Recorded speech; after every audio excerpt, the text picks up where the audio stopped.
We welcome each one of you to this session on getting ready for the GST assessments. Can you have the next slide, Purushottam? Purushottam, can we have the next slide?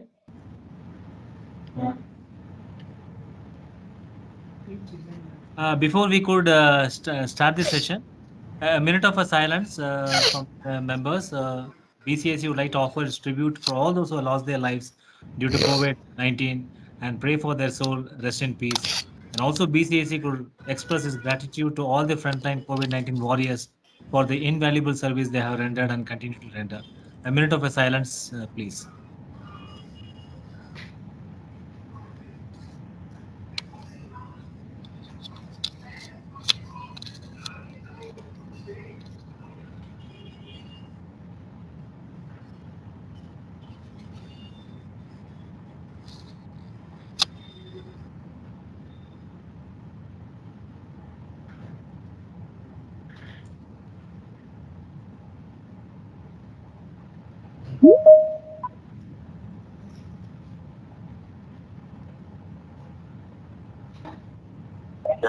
So, yes, sir. Awesome.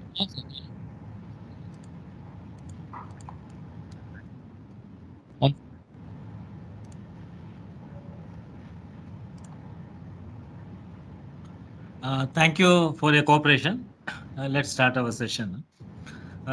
This webinar series is being organized under the aegis of the Indirect Tax Committee, Expert Committee of BCIC. This is our 10th series for this financial year of the BCIC. We would like to especially thank Mr. Badrinath, Chair and Partner SDU, for curating this session for the benefit of our members.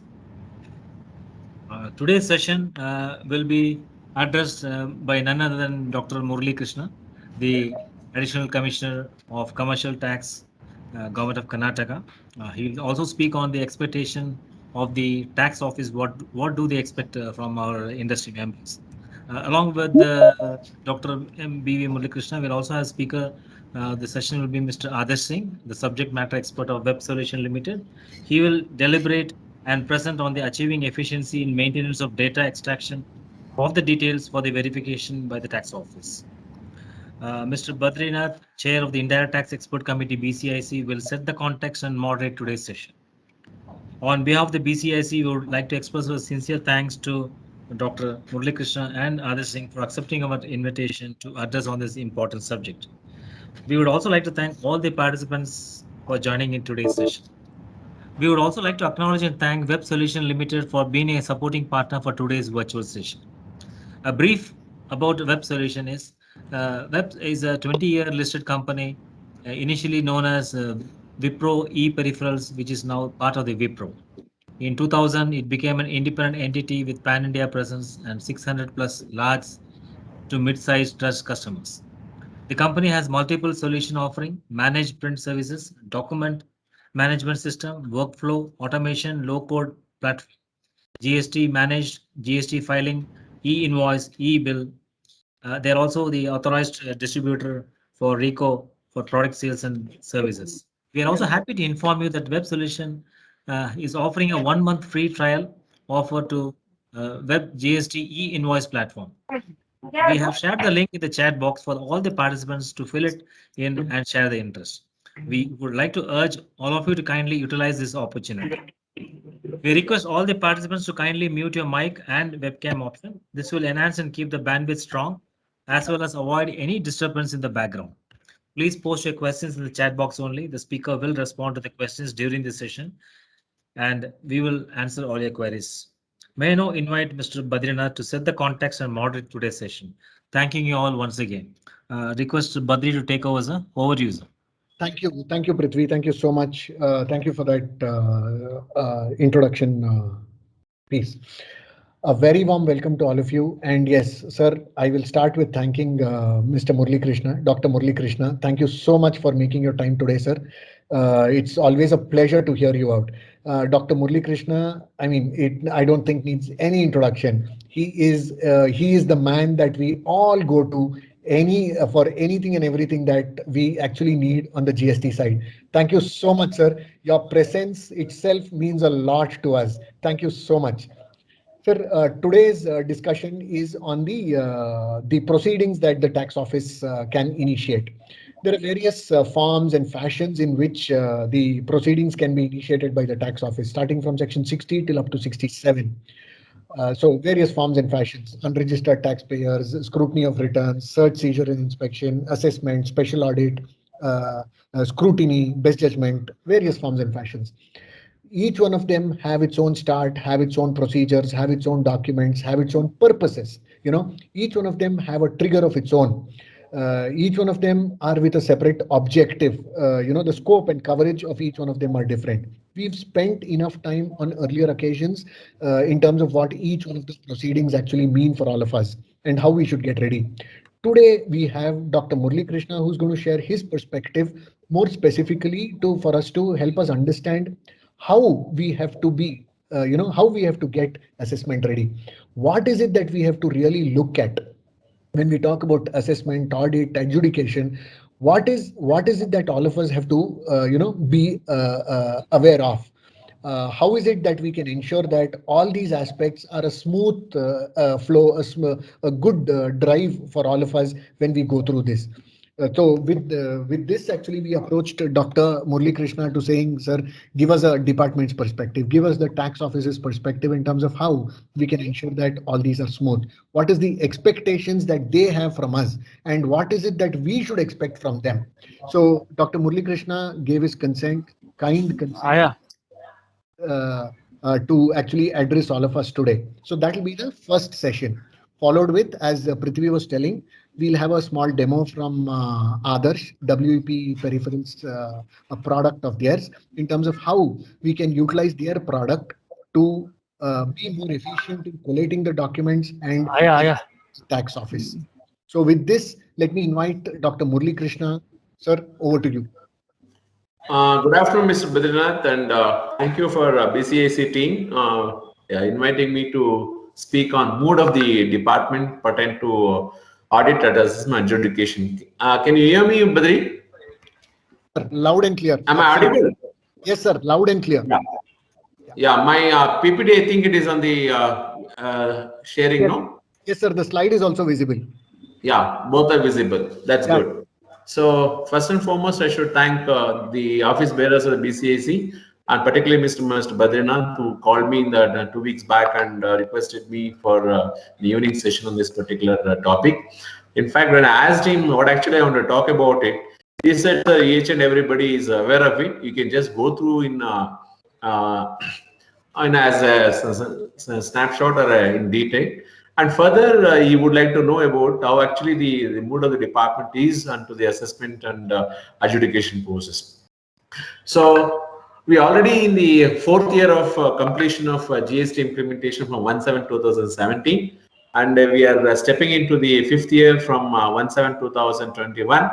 In this, the last 4 years of journey, we have learned a lot. And we learned a lot, not only in the perspective of technological improvements and a lot of law upgradation and whatnot. See, you learn from your perspective, we learn also from your perspective. At the end of the day, the journey has to be smooth up. That's what actually to be taken up. And if you look at the GST,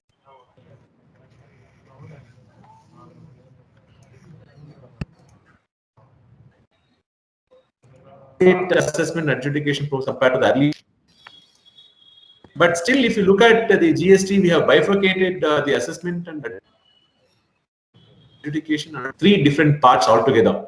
Means to say, just because assessment, the demand is not created, the assessment, even we have put it in chapter 22, chapter 12, we have detail of assessments, and chapter 13 also we have details of issues. And in assessment, we started in particularly section 59 to 64, we deal about the assessment, and audit we cover under section 65 and 66. And coming to the section 73, 74, 76, 78, 79, this demand and recovery, that actually adjudication process starts. And recovery, what I mean to say, Even if you conduct an audit report under section 65, that's not the finality. So this is how the narration is there. And interest section I wanted to cover at section 50, how actually the Finance Act 2021 made an amendment, proposed amendment for retrospective amendment of 1/7/2017, the interest to be payable only to the net liability. And what are the books of accounts we would like to look at it? To that extent, let's cover this particular topic of the day. And just the definition, if you look at assessment and audit in the GST, assessment means a determination of tax liability. Dr. Murali Krishna, sorry to interrupt you. Can you make the slide show, sir?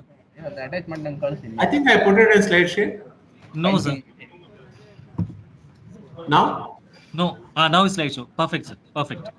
Now it's visible. Please go ahead. And this is what the topics of the day. I said the differentiation between the assessment, audit, and adjudication of actually. And if you look at the assessment proceedings in the Act, it starts from 59 to 64, wherein section 59 deals with the self-assessment itself, and the section 60 deals with the provisional assessment, and 61 the scrutiny of returns, section 62 the assessment of non-filers, assessment of unregistered persons, section 63, and summary assessment in certain special cases, section 64. And all these, most of the assessments, particularly self-assessment, as you are already aware of it, the return itself is a self-assessment, section 59. If you look at our VAT Act under section 38, parameteria, it is over here. And provisional to determine the value or to the tax, the taxpayer can request the concerned proper officer. That is a section 60. Still, till date, in these states, and usually, as we have come across the taxpayers, we would like to, they'll go for advanced ruling than applying for provisional assessment, standalone cases. And that's why it is not been effectively used in the Karnataka. I don't know whether, let me understand from your participants whether it has been implemented in any other state altogether. And coming to scrutiny of returns, section 61, it is specifically have been made. It's only to see that, as you are already aware, we have enough returns from GSTR 1 to GSTR 10, and particularly LGSTO been authorized to scrutinize the returns and to come back with the details and issue the notices to get the liabilities to be determined. And routinely we come across assessment of non-filers by the LGSTO office. The front-end officers, they conduct the routine non-filers assessment. As you are aware, once the non-filer assessment notice is issued, and once they file the notice, that becomes non-est, and finally they fall under the filers. And if it is not adjudicated, once again they have to go for appeal, and once again they can file and they can look at it. That falls under the section 62. And another section 63, that is assessment of unregistered persons, URPs, means who are liable to get registered under the Act is more than 20 lakh turnover or 40 lakh turnover for the goods standalone, and for the services altogether, if it has to take a registration, if it is 20 lakhs, if they're crossing. If they're not registered, if there's any liability, if they are collected taxes, if there is a suppression, some during investigations, we'll take up the assessment under section 63 for such unregistered persons. Till date, under GST Karnataka, we are not invoked that particular section, if my knowledge is right. Whereas this summary assessment, that is called protective assessment in earlier regime, that we have invoked in special cases where the concerned joint commissioner or the additional commissioner gives the authorization to the officer, and they will take it up, this protective assessment. Particularly, we will take up this kind of section 64 for enforcement officers we have enabled, and the officers, they will make the verification records and the books of account, and they will after inspection they will book this particular they make the assessment by taking the jurisdiction from the concerned joint commissioner. And this particular section we have invoked, and already there are some few cases already been assessed, and some before the already appeal, and some before the High Court itself. This is about the type of assessments we have. And And these are the reasons, as I said, under different sections, why we take up the assessments.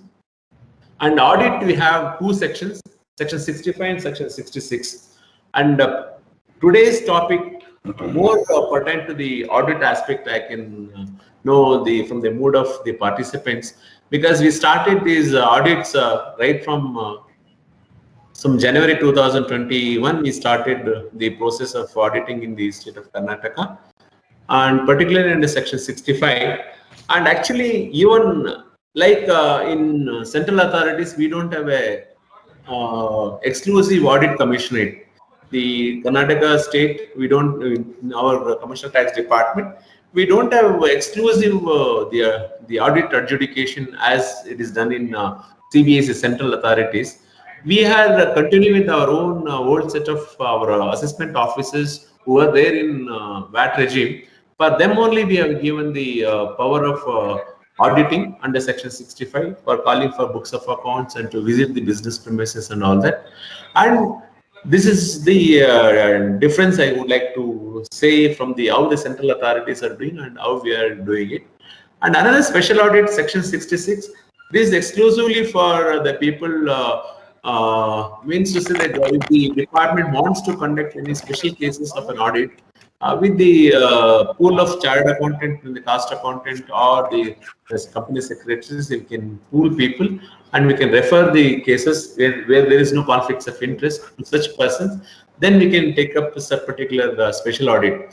See, what are the reports, whether it is conducted by the officers of the department under section 65 and the audit it is conducted by the professionals under section 66. Both are made, there could be a demand. If they can pay the demand, and if they under DRC 3 voluntary payment, if they pay, the audit will come to a closure to that particular year or that particular period. If there is no payment within 30 days, as the law prescribes, certainly it has to be adjudicated. It has to be demand to be booked. Then the department will take up such particular cases on section 73, 74, which I'll come to little later. And these are some departmental instructions we already issued. I think it's there already in the web portal of CBSE. The CBSE GST audit manual they have given in 2019. Why you are giving this particular reference? We have also followed some bits and pieces of that particular manual. We incorporated into our KGST audit manual, which we have released on 1/1/2021. I think the participants can download these details from our website. It is already hosted on that. And as you already aware, from 21/6/2021, recently, 4 days back, we released a new website version 2 of our gst.co.nic.in. It's a new version altogether. On that, everything has been reconfigured, restructured, that you people can look at it. I would like to place it on record. I would like to thank the participants and the taxpayers. There are 11,12,830 taxpayers, or the hits have been received on our website. I want to place it on record.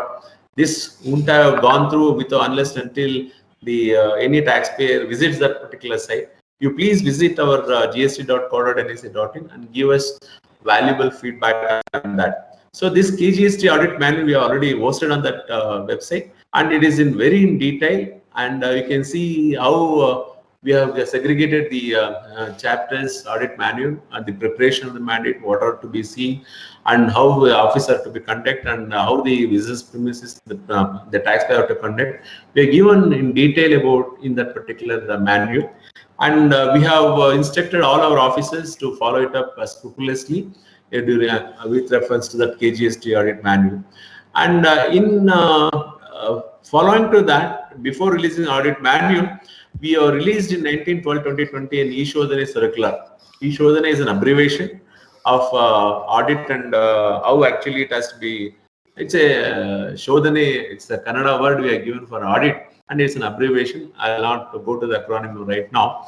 That we released that particular circular on 14/20/21, and we have given a lot of inputs into that particular circular, stating that how risk-based cases have been selected, how the cases been given to the officers. One thing I would like to mention in this particular, I'll come to the issue then later. The details process of the taking of the cases and looking at verifying and how to proceed. We are given in that particular issue then circular in brief, 2 to 3 pages. And another important factor, the point I want to mention, and 21/6/2021, we have put it on the website. K-GAIN, Karnataka GST Audit and Inspection Number, which is similar to the DIN number what CBS is to be given.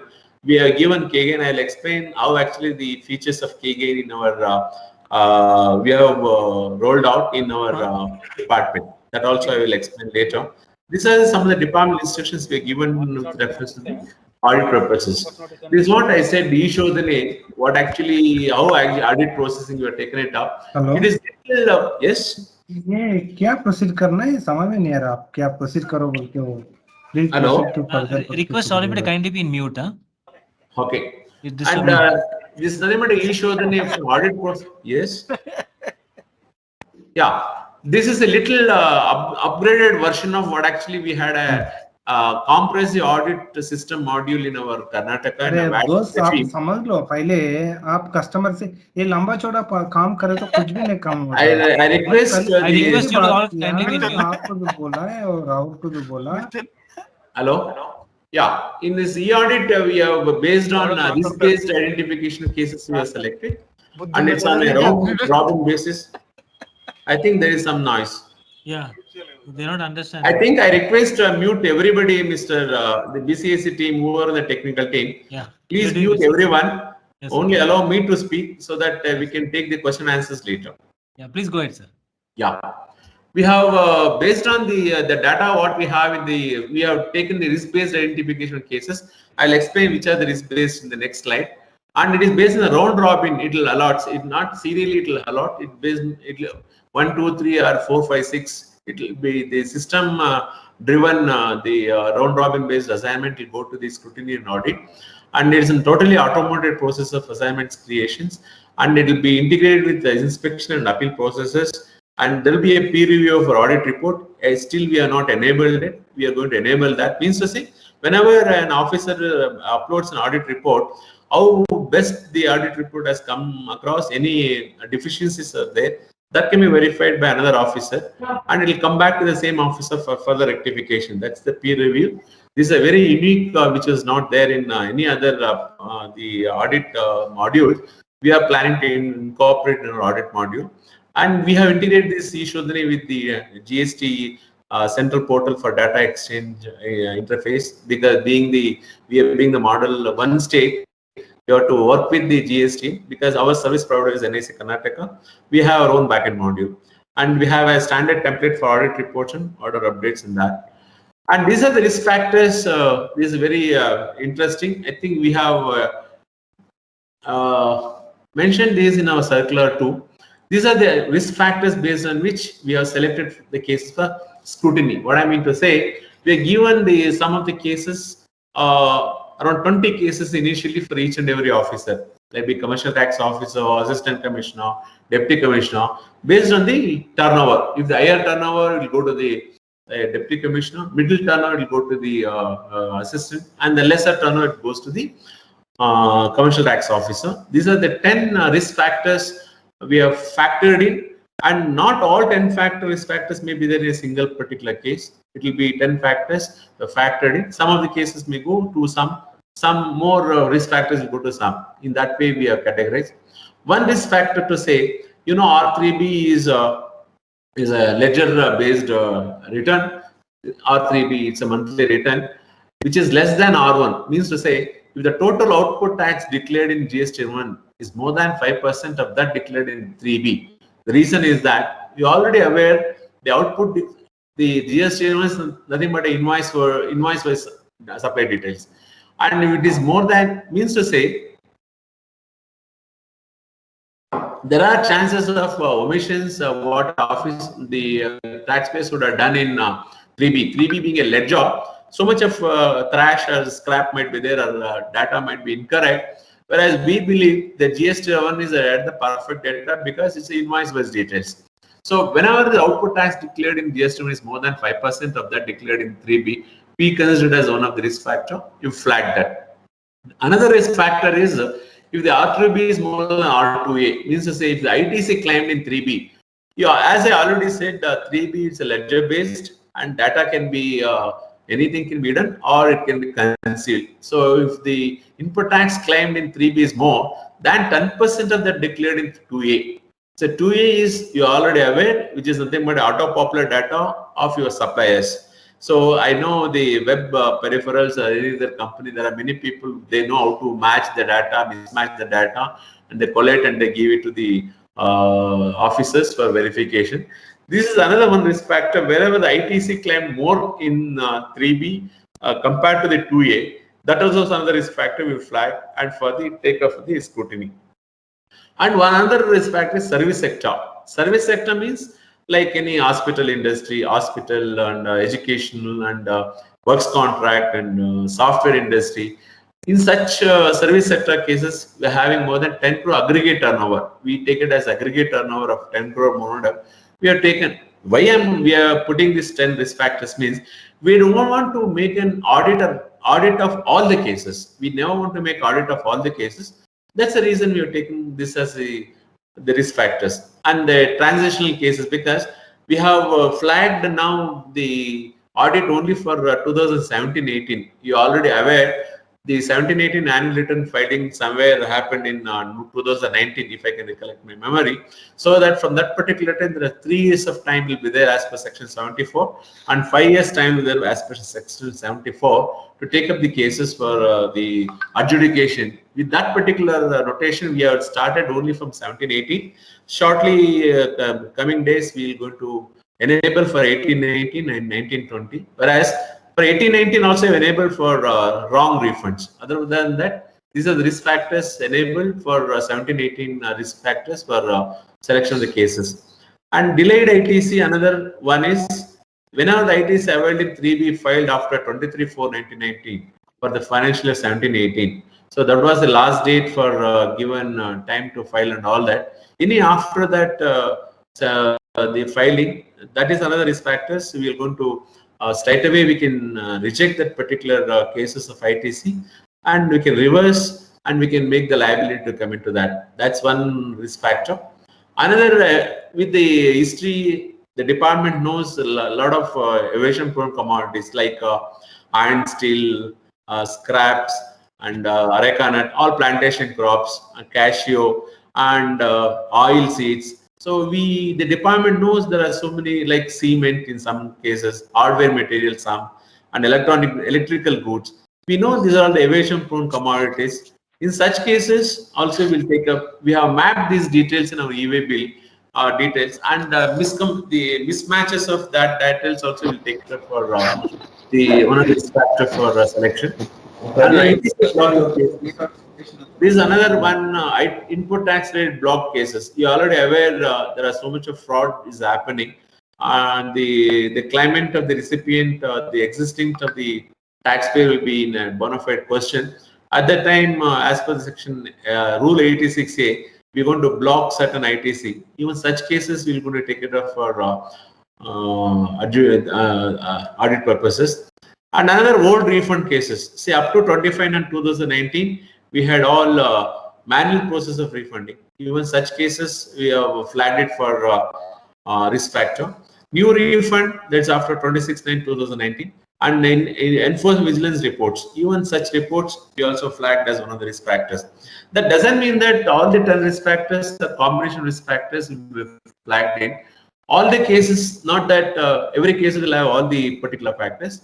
So based on these risk factors, the cases are allotted to the officers, and officers, after verifying the GSTR1, R3B, 2A and other details and the GSTR9, all details available in the system, then we have instructed, then only you have to give a ADT1 the notice for calling for information. That's 15 days prior to the visit date. We have given under section 65, they have to give a ADT01 15 days in advance to tell the visit date and all that. Or desk audit also we have given that. So the officers will show cause the notice with discrepancies based on verifying this particular system-based verification. Then they will give the notice. And there also the question is that they have to complete the audit report within 3 months. I'll come to the question answers. I know there are so much of questions in this particular case. How long? The 3 months from the date of visit audit or from the date of desk audit. See, the question, there is a very gray area, whichever is later. There is a gray area in this section 65(4). That explanation makes it very clear. So from which date to reckon this particular date of commencement of audit. The commencement of audit from the date of visit or from the date of desk audit.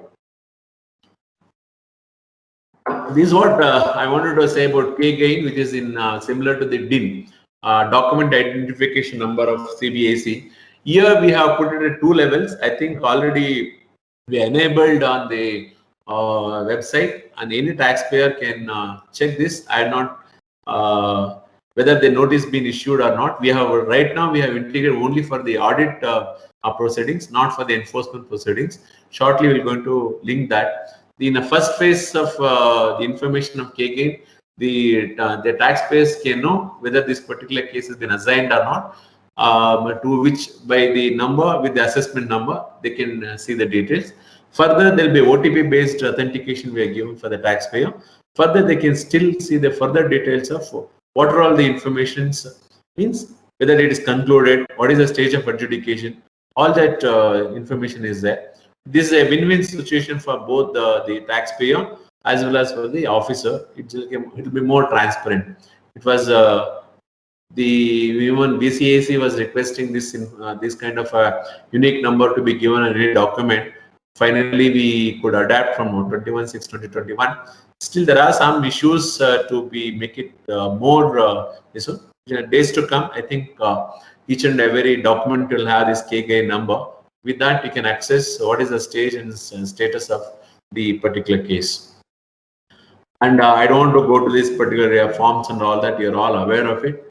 And the whole audit relays around this particular. This is the this particular picture is very close to my heart. If you can look at the baton and look at the left hand and the right hand, the supplier and the recipient.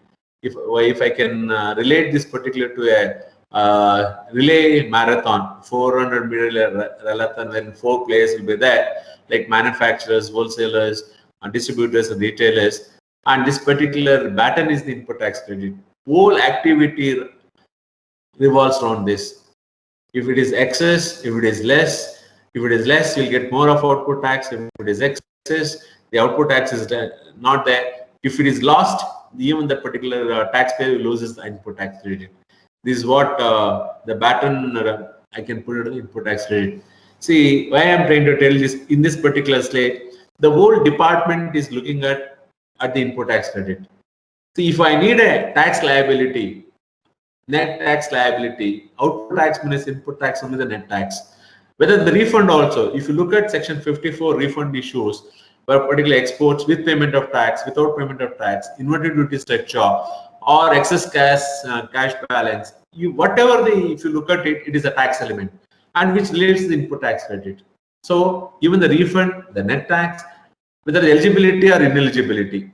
If you look at the section 16(4), I'll say section 16 and 17 is the core of the whole GST activity. All other provisions revolves around that.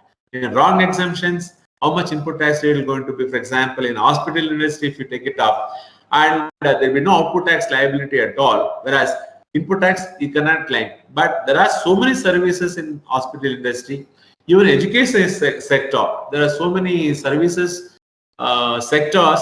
There is no as per the law, there is no tax for the output tax on the medical institutions and the education institution. But there are so much of several services that we are rendering in wherein there will be liability. I can say, whether you believe it or not, each and every hospital, I think they have to take a registration, or education sector, they have to take registration.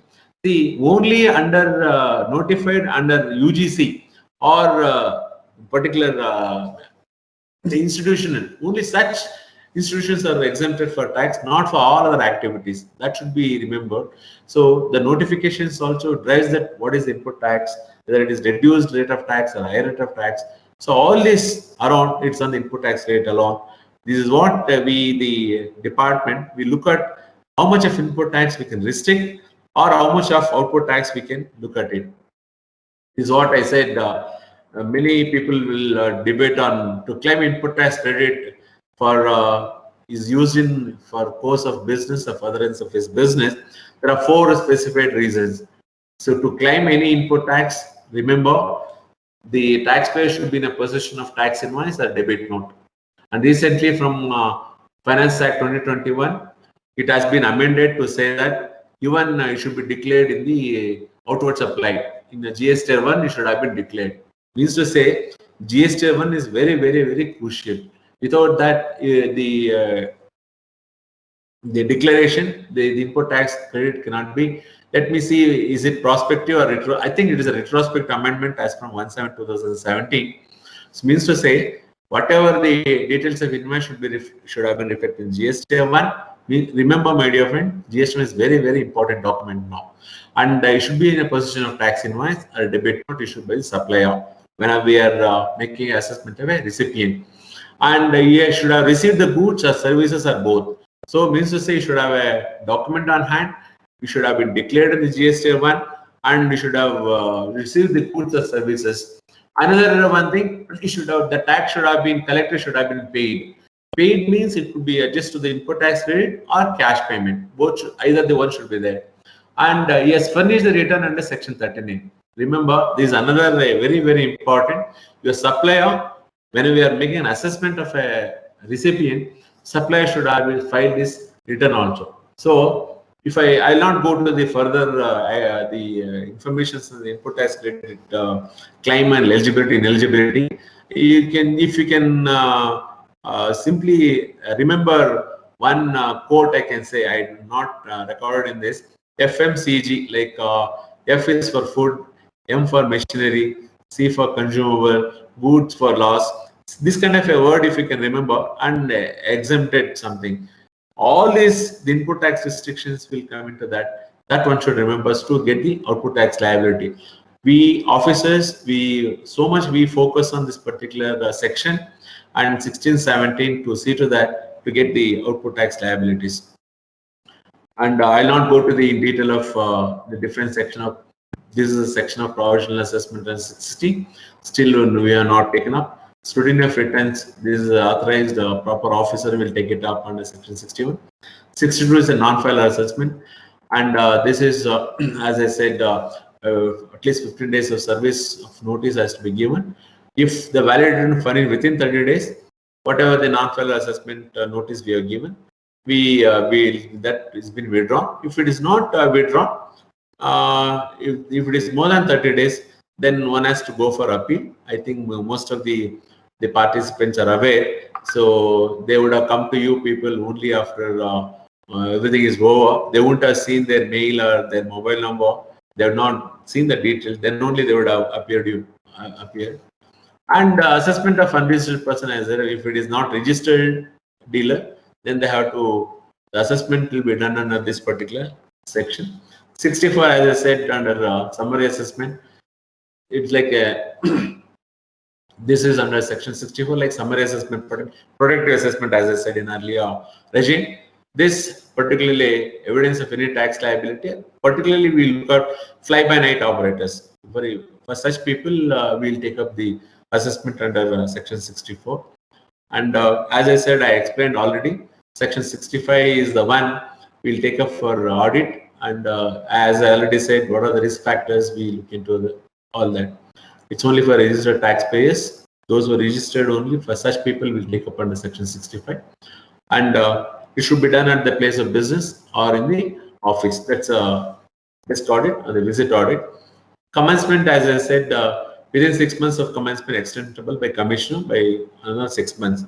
If the commissioner thinks that, okay, this audit requires more time, he can put another 6 months extension. He has to put up a note and all that. That we also will go to inbuilt into the technical we are going to build into the system only this also. And commencement is the later of the date of on which his records are furnished or institution of audit at place of the business. Wherein once again, I'll take a break once again.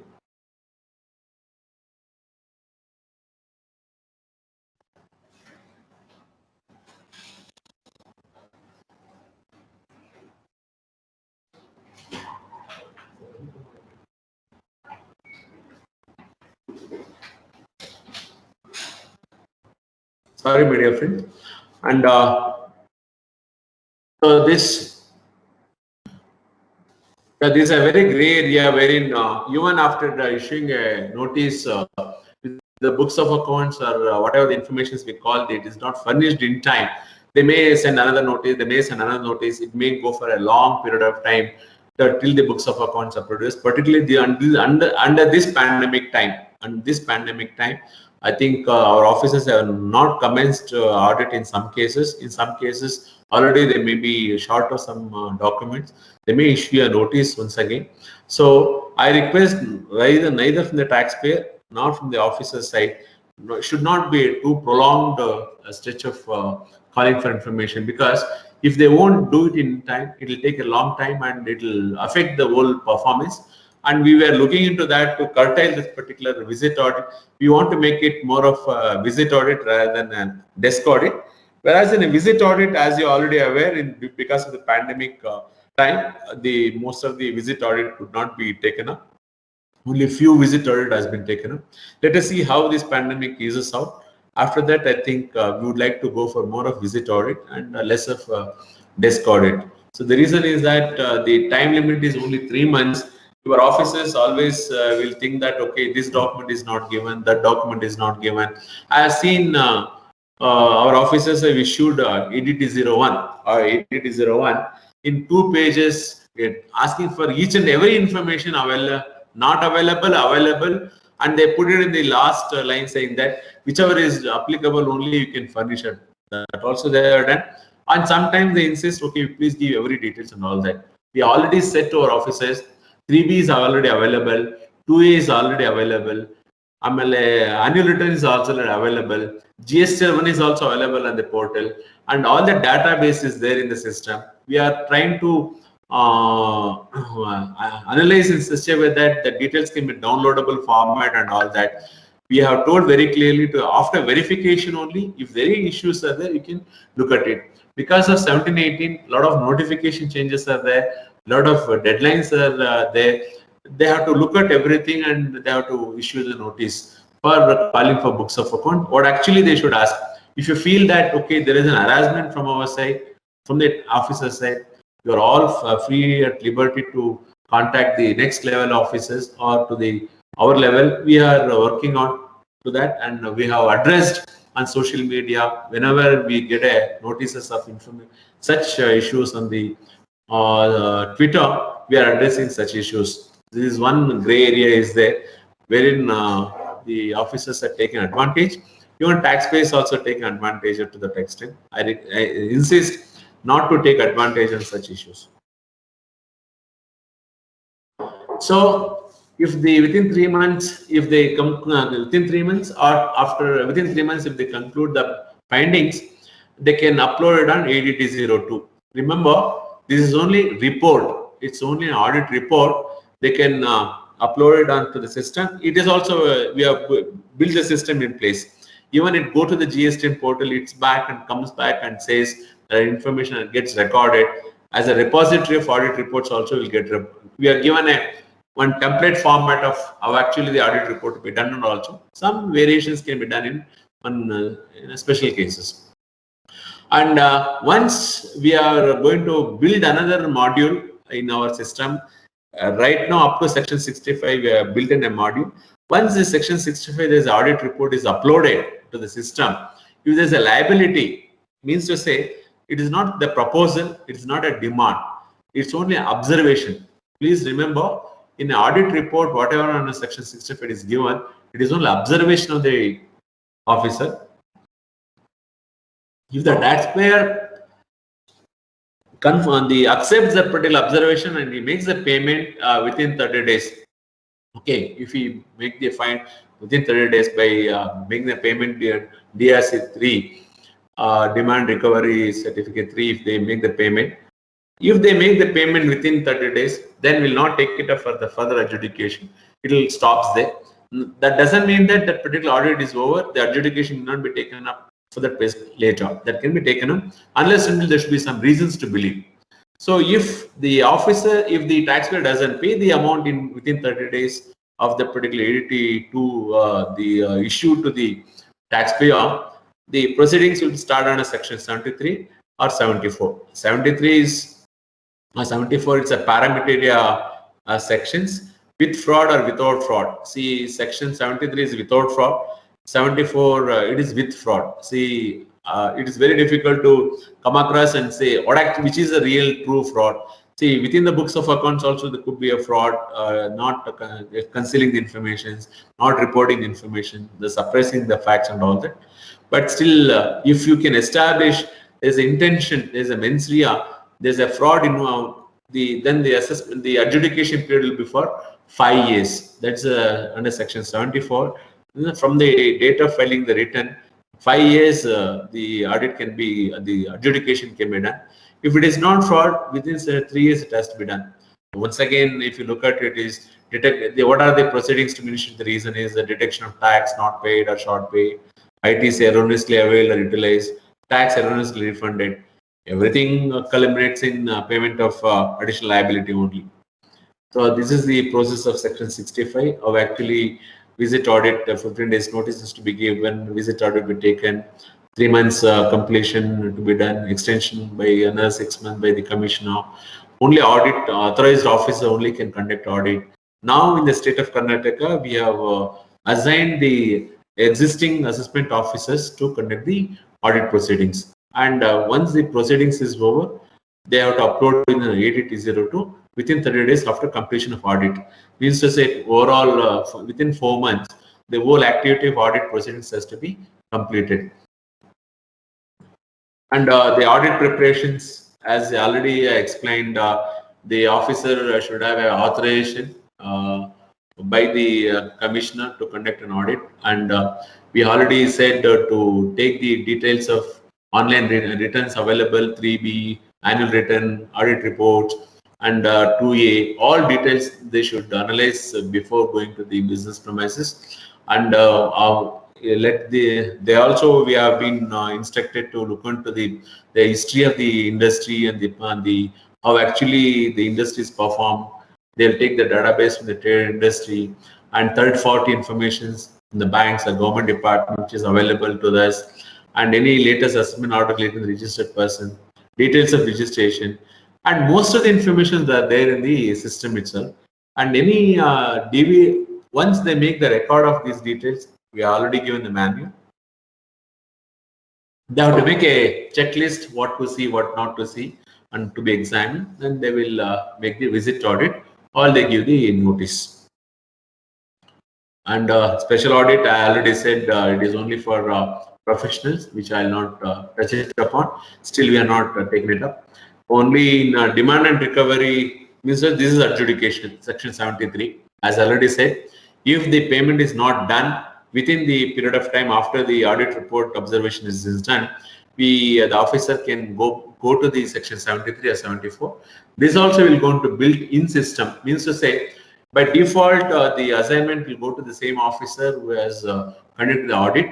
And if by design, the Joint Commissioner can reassign to the other officer based on the observations, that we are going to build in another 14-15 days, so that wherever there is a liability where the taxpayer has not discharged to DRC3, the department is planning to take up the adjudication under section 73 and 74 for further proceedings.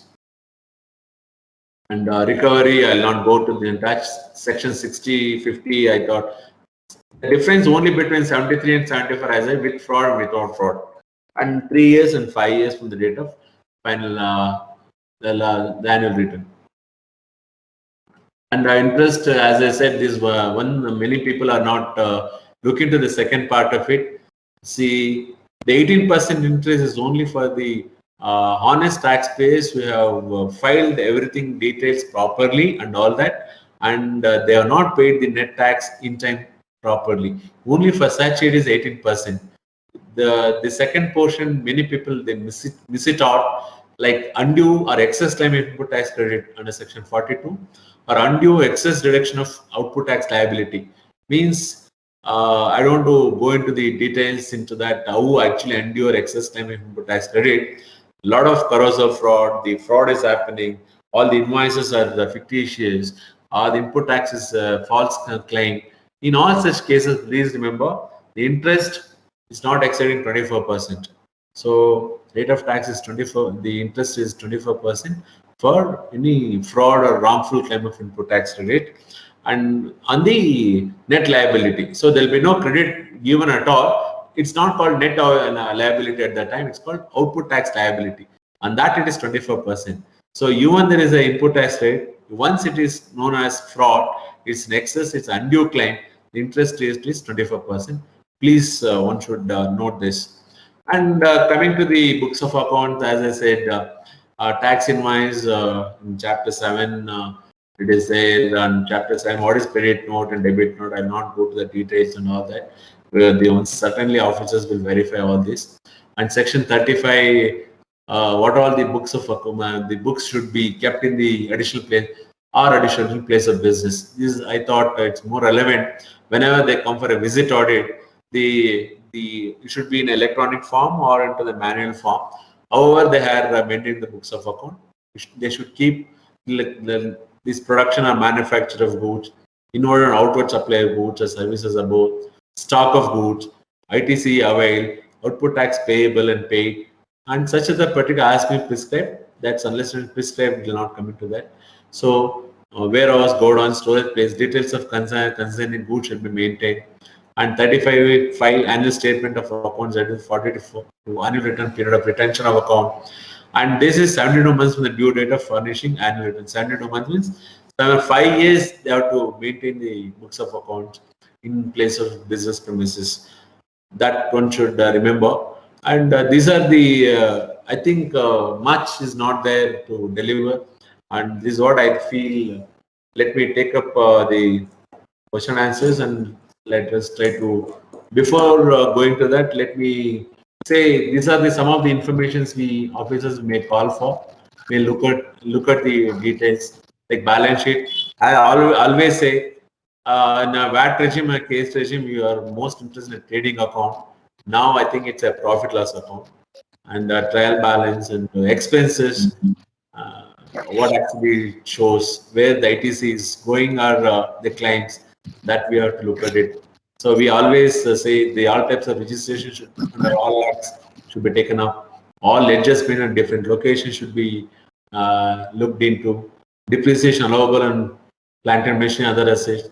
Payment made to all related parties. Details of SENVAT and VAT ITC. Cash receipt, payments made. Loss brought forth from previous years. And expenses at head office. And these are some few details we look into it. And details of holding company, details of subsidiary company details, key persons detail,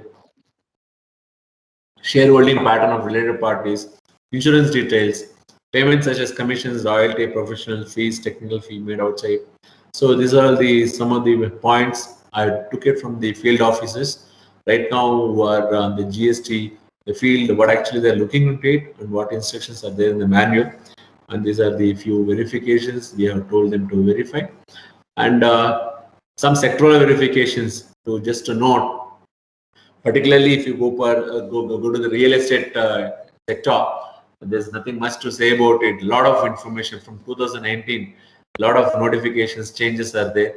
That will be looking into that. Wherever the output tax liability would like to have, they collect the details on RERA, another collect the data, and completed projects and ongoing projects where it becomes immovable, how much the output tax liability will be restricted, the liability, particularly Tran 1, particularly please for 17-18, I request in real estate sector to be more look into the books of accounts to see that the projects are very much ongoing Some people have already, who are not claimed, would have been carried forward. Some has to be restricted. And in some TDS services, so all these in joint venture projects, all these our officers are looking into it. And government projects, the applicability of rate of tax, at times they say it is 18%, 12%. I request to look into the notification proper, whether they fall under the particular projects, only such time it is 12%. See, all that they will going to look into that. And particularly notification 24 of 2017, which is a detailed notification, one should look into that. So for the additional liabilities. And another notification 31 to say definition of local authority in that, so that whether they fall under that or not, because rate of tax applicability will be very less for the government projects compared to the any other service sector. I'd say normally most of the service sector the rate of tax is 18%, except barring few by notification, and for some government projects is 12%. So there the additional liabilities will be looking at it.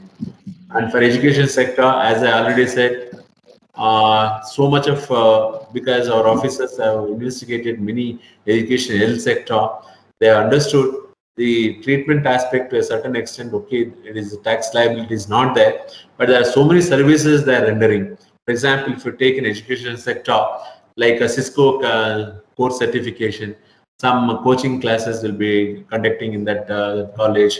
Yeah, all such services are liable for taxes. So many education sectors still they are in the unregistered URPs only. Officers we are in under enforcement, we are looking at that issues.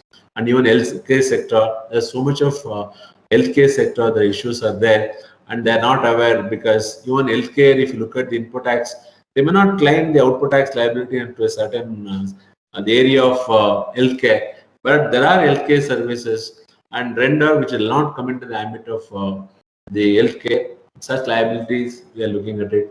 And ITC reversal exempted supplies, particularly so many, for example, recently if you look at it, some of the rate of the goods, the rate of tax has come down, they become nil, they have been exempted.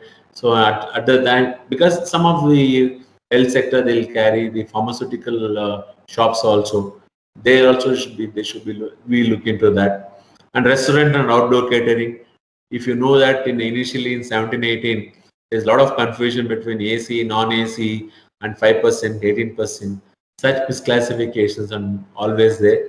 That also we look into it. I thought, and another are the intermediary services. So place of supply to be verified. So I thought, let me throw some light on all this, and where the liaison office is there, branch office is there, and this is very, very important aspect of intermediary services. We have come across some of the, I don't want to say payment services companies. We could able to unearth a lot of money into that. We could able to collect the money, and wherein they'll be acting as intermediary service, they'll not be aware of it. Such people, they have to pay taxes. Even yes, we are officers, we are training them in different aspects of how to look at the services, and they're verifying. I feel I've given an overview of how the perspective of the department is there in this particular audit mechanism under Section 65, and what we have instructed the officers to look into that, and how actually to be verified, and what to look at it. And to conclude, I would like to say, from Section 59 to 64, we categorize an assessment which we are given to some LGSTOs, some enforcement officers. Section 65 is a core, which is the audit, conducting the audit under Section 65, wherein it not leads to liability, but it's a report. Based on the observation of the report, the taxpayer can identify what is the tax liability, and they can admit himself under BRC 33. The cases will close at that stage. Otherwise, we'll take it up for adjudication on 73, 74, which I already said. Recovery starts on 76 under the recovery provision. And Section 66, it is only a professional audit, which we haven't made any committee or anything. And days to come, I think, or some big cases or some huge revenue implication cases, the department may think about invoking Section 66 and making empaneling the the consultants and take it up, and to avoiding the conflict of interest means if there are any cases, if the consultant is they may not take such consultant, we may enroll some other consultant to take it up audit of such cases. So this is about the perspective of how the department is looking at the audit proceedings. And as I said, let me as for the with this, I'll conclude about my talk on this audit and adjudication. And let me take up any next in question answers. Over to Mr. Badrinath. Thank you, sir. Thank you so much. It was as usual. It was very wonderful listening to you, sir, especially on the fact that you mentioned that BCSE also has been asking for it, which is basically a document identification number, the validity of the document that comes, the authenticity of the document that comes from the department. So now I've been telling all my members also, one thing, saying now it doesn't really matter whether the form of communication, whether you get it from a personal email ID or whatever form and fashion, as long as there is that KGN number, I think you should assume it is valid, and that is the way. I mean, we should start responding to it. It's a validly served notice, the document. And the other thing that you mentioned, sir, very helpful. I'm sure it'll augur very well for all the members also, all the taxpayers, I should say, which you said, the details which are already available with the department, they are not asking for it. I think this you have mentioned in the audit manual, which is published by the Karnataka government also, the GST department. That each one of you should remember. We should request the officers to say that you already have access to it, so why don't you take it from there? That's a very nice thing to hear it out from you, sir.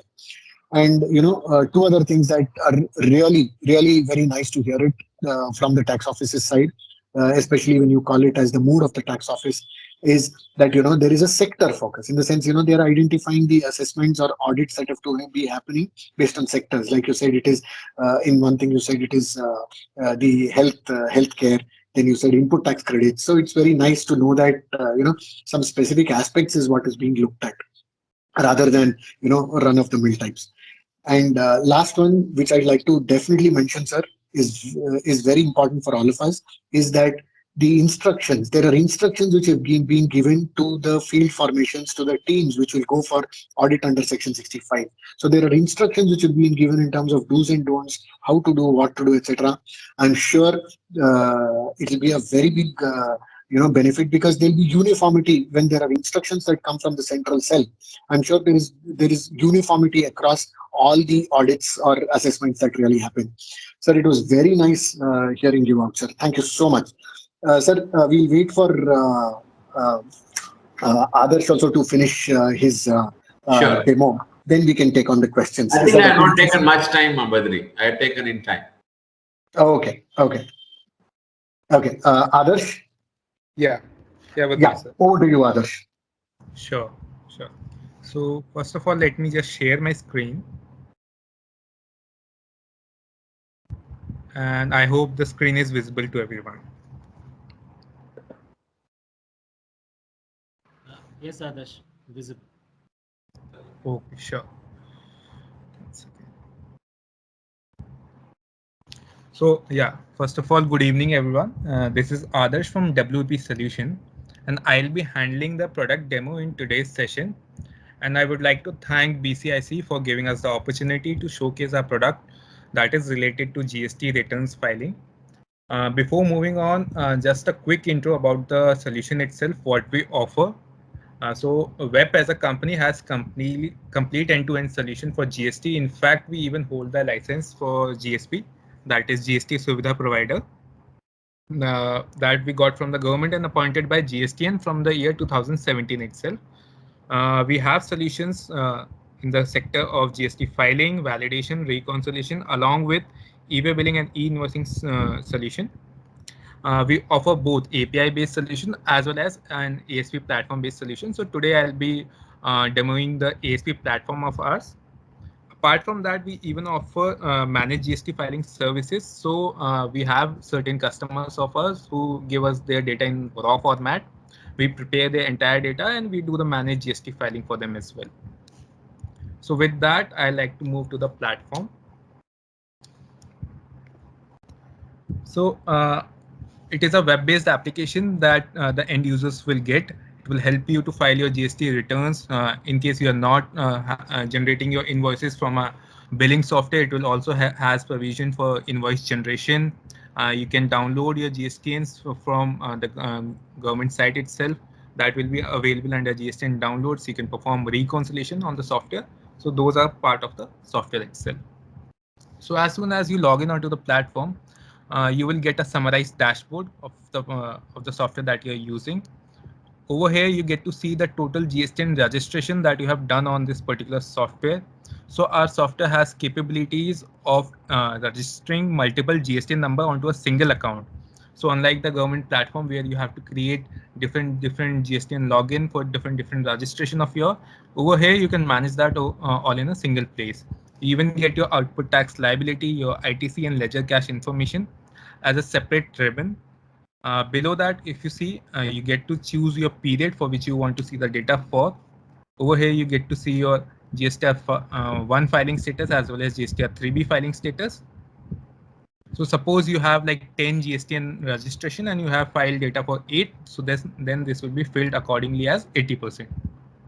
Below that, you get to see your OTP status, your GSTR 1 and 3B upload status, and the filing status for the same, segregated based upon the GSTN wise. Since it is a sandbox login, so right now all of it is pending and authenticate now, but in a production login, the OTP status remains activated for a period of 30 days. Below that, you get to see your output tax liability, again based upon the GSTN wise segregation. And if you scroll down, you get to see your ITC and ledger cash information as well. So this was on a company level. If you want to see a detailed dashboard, then you go into dashboard, select detailed dashboard over here. And over here, you get to see your data for a particular GSTN number. So for that particular GSTN, whether you have uploaded your GSTR 1 data, whether you have filed your GSTR 1 data, that you'll get to see over here.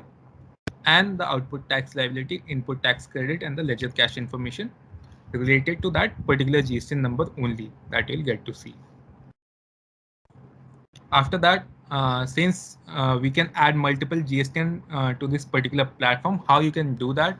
So we have add PAN and add GSTN modules over here in the master management. So if I open add GSTN module, here I can see GSTN registration tab is there, where you can give your GSTN username, GSTN number, and the rest of the details will be auto-populated like your PAN number and the state code.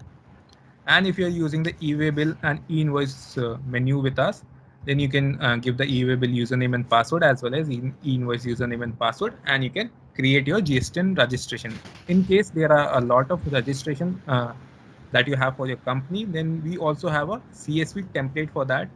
You can use a CSV template and populate your data of your GSTN registration in a single go. So after you have done that, this is how your data will look like for your each and every GSTN registration. You can anytime come and edit these details as well. Then, since I explained, you can add multiple GSTN registration to this particular platform. You may want to like divide these GSTN registration to different individuals, or in simple words, you can create sub accounts for your main account. So you can do that using user registration. Over here, you can give the name of that person for whom you want to create the sub account for. You can give his designation and email address of that particular person only, and the password he'll be using along with his mobile number, and select which role he'll be handling. So there are some predefined role already available in the platform. You can select any of that from the list, or if you want to create a different role for that person, then you can come into roles creation, give the name of that and add it to the list. After you have added it, added one account head, then you can select for which menus he will be having the access for. Suppose you want you give upload, GSTN uploads, and GSTN download. So he'll have access to all these menu, and you can update that, and it will be available in his profile. After that, we have customer management and supplier management. So customer management will be utilized if you are generating invoices from our software. Like you can give the details of your customers over here, his company name, his email address, mobile number, GST number, and rest of the details, and you can add that. So it will be utilized once you are using the invoice generation module with us. So if I open that invoice generation module, you can see over here you have outward register and inward register. So under that you see there are various kinds of invoices available, like your B2B invoices, B2CL, B2CS, credit debit note, export invoices, advanced tax invoices, document issue, nil-rated invoices, and so on. And in the inward register also you have B2B supply invoice, reverse charge invoices, credit debit note, unregistered invoice. So all that is available. So if I open one of that, like suppose I open B2B invoice, and if I have given my customer details over here, like his company name and his email address and GST number, state code, PAN number, and all, and this can also be uploaded using a CSV template. So once I have provided those details, I can very well go into the invoice generation module, select the name of that particular customer. Suppose I selected one of the customer as this one, and the details like his customer GSTN, place of supply, his address, these get auto-populated, and the shipping address as well. So this will help you to like generate your outward register or inward register invoices easily, and rest of the details you can fill it anytime. And even item details module is available in this particular menu. And you can check all of the invoices that you have generated in the invoice generation tab. You select the action type. Suppose you want to see the B2B invoices, and those will be listed here. You can anytime print any of these invoices from the software itself. So this is for the invoice generation module. Now coming to GSTR filing. So GSTR filing is a three-way step process in our software. First, you need to upload your data, which will be available in our software. Then you need to push it to the government platform or save it, and then the final step of filing. So how you can upload your data, that is the first step. So we have multiple formats for uploading your data as well. So first of all is the Tally Excel upload. So you can directly export data from Tally and import in our software. So that is one great thing that you can take use of. You don't have to prepare any kind of data. You just use our templates over here that are listed over, like GSTR1 template, GSTR2 template, GSTR1 template with amendments, and you upload the data in the same template and you can import that. So in this way, you can use Tally Excel upload to import your GSTR1 data or GSTR2 data, and then you have CSV API upload. So this can be utilized whenever you are using our template. So we have our own set of standard templates as well. Also, we support API integration. So for those two methods, this module will be utilized. Suppose if I want to import data for GSTR1 in our standard template, I choose the data from here and I click on import data. So here you can see GSTR CSV file has been successfully imported. And also I get to see how many records I imported, how many were processed successfully, and what was the error in the records that were now processed. So I can check that record also by just clicking on that total error records. I can open that file as well.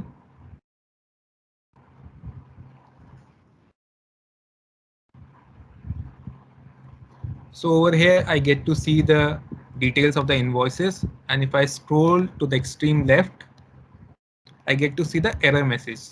So I can very well rectify these errors and again furnish the same CSV file onto our platform, and these will be processed once all these errors are rectified. So in this way, we can process all the records that we are trying to for that particular month. Over here, we get to see the summary as well. You get to see for B2B action type, how many the number of records, the invoices, the taxable value, IGST rate, CGST rate, SGST rate, cess rate, and all. And you get to see a view summary also. So now if you click on GSTR upload, it will be pushed into the upload section. That is the section from where you can push it to the government portal. So if it is all rectified and all the data is correct, you can push it into the GSTR upload. And now GSTR1 upload data is in progress. So please check after some time and we can view that in the upload section. So, and there's one more method. If you are using the API integration, so we have ERP device API, you select that method. If you have integrated with your ERPs using our APIs, then you can import from that as well. Just select the source type as ERP device API and the rest will be done by the import data button. You click on that and the data will be auto fetched. And after it has been fetched successfully, you can again view the summary of it. And if the data size is more than 5 MB and you are trying to upload it through our template itself, then we have the CSV bulk upload option also available, which you can use to anytime upload the GSTR data, which is more than 5 MB. So that is also available. Then there's one option of GSTN validation also. So you can validate all your GSTN numbers or your supplier or customer GSTN number using GSTR1 and GSTR2 data. You can check whether the GSTN number is active or inactive, whether it is valid or invalid, whether it is suspended or not. So those kind of validation you can check from here.